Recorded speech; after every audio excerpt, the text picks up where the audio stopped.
Welcome to Deadtime Diner. What's on the menu tonight? The unknown.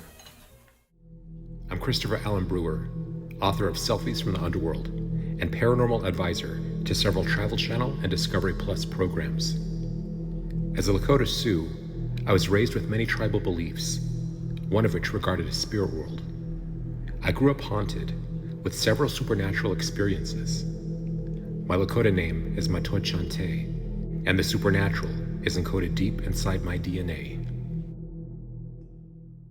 So have a seat, open your menu, and open your mind.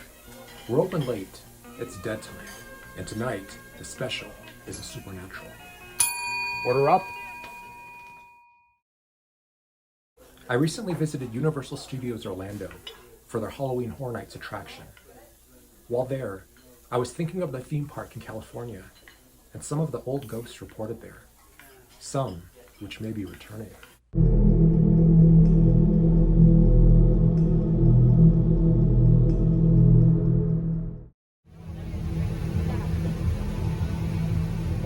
On the Universal Studios film lot in California stands one of the oldest sound stages ever built in Hollywood.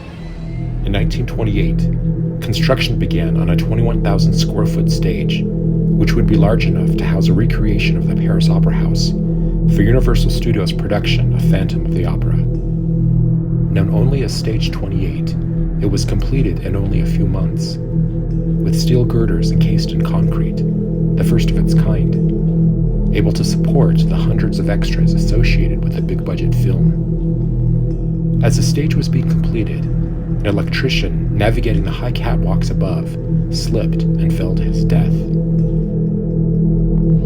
Shortly afterwards, his apparition was seen and heard with so much frequency that he was eventually named the Phantom.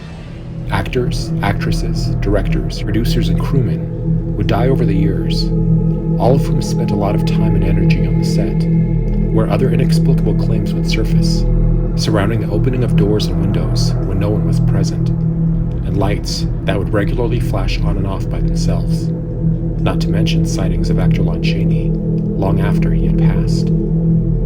Other large and legendary productions would be housed here, including Dracula, the interiors of the Bates Motel from the original Psycho, The Sixth Sense, the Jurassic Park films, and several other infamous movies and television shows.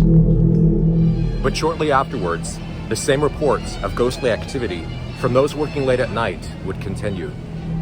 The sightings of a shadowy man creeping around the catwalks, phantom footsteps, mysterious voices, and the slamming of doors.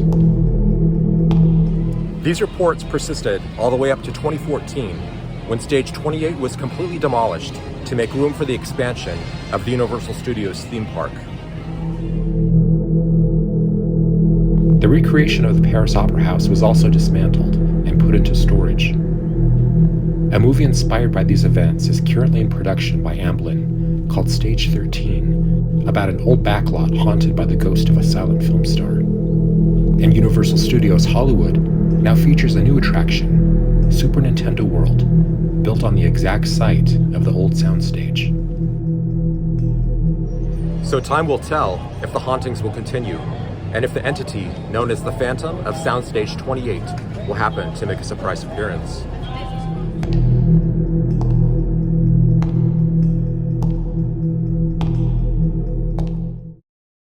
Have you heard of this Phantom? Have you been to Super Nintendo World? Feel free to tell us your story in the comments. Please like and subscribe, and thanks for joining me. See you next week.